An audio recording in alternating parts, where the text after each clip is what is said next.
चाहिए। हम आपको अपने प्रभु का विधान बताते हैं थोड़ा सा। जब प्रभु किसी पर कृपा करते हैं, ये वैभव मिलना कृपा नहीं है, ये पुण्य है। पुण्य से एक घोर पापी को भी देखो, पाप करके भी उनका कोई पुण्य है जिससे वो सुकृत पूर्व के सुकृतवश चल रहे हैं, नया पाप है। ये वैभव बढ़ना या यश बढ़ना, ये भगवान की कृपा नहीं मानी जाती। भगवान की कृपा मानी जाती है अंदर का चिंतन बदलना, जिससे आपके अनंत जन्मों के संस्कार भस्म होकर और अगला जो है वो बड़ा उत्तम होगा। अंदर के चिंतन से होता है, बाहर से कुछ नहीं होता। मात्र अंदर का चिंतन। अच्छा, अंदर का चिंतन हम लोगों का स्वभाव बन गया बहिर्मुखी। बहिर्मुखी मतलब बाहर, बाहर यश कीर्ति लाभ विजय, इससे हमको सुख मिलता है। अंदर से कोई मतलब नहीं रखता कोई, कोई विरला ही अंदर से। अब क्या होता है, भगवान जब कृपा करते हैं तो संत समागम देते हैं, फिर दूसरी जब कृपा होती तो विपरीतता देते हैं, और फिर अंदर से एक रास्ता देते हैं। ये मेरा रास्ता है, ये परम शांति का रास्ता है, ये शांति का रास्ता नहीं। भगवान वो रास्ता देते हैं और जीव को अपने पास बुला लेते हैं। बिना प्रतिकूलता के संसार का राग नष्ट नहीं होता।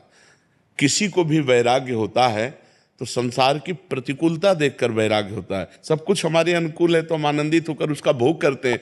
जब हमारे ऊपर प्रतिकूलता आती है तब ठेस पहुंचती है कि इतना झूठा संसार, तो अंदर से भगवान रास्ता देते हैं। ये सही है। भगवान बिना प्रतिकूलता के इस संसार को छुड़ाने का कोई भी औषधि नहीं रखी। आज तक जितने बड़े महापुरुष हुए हैं, जिनका जीवन बदला है, उनको प्रतिकूलता का दर्शन करके बदला है। तो कभी प्रतिकूलता आए तो उस समय आनंदित हो कि मेरे ऊपर अब भगवान की कृपा हो रही है, कि मुझे सतमार्ग में चलने की प्रेरणा मिल रही है। अगर सतमार्ग छूटा, और ये सब तो एक सेकंड के लिए आप विचार कीजिए। अब अपना सुधार कर लो, अपने जीवन को सत्य में ले आओ, तो अगला जो होगा वो बहुत जोर का होगा। चाहे जन्म हो तो श्रीवान कुलवान धनवान वैभव संपन्न ऐसे, और भक्ति की अनुकूलता, भक्ति की अनुकूलता। खास बात श्रीवान धनवान कुलवान नहीं, खास बात भक्ति की अनुकूलता। अगर इस जन्म में भगवत प्राप्ति नहीं हुई तो भगवान श्री कृष्ण ने गीता में कहा है कि मेरे भक्त का नाश नहीं होता।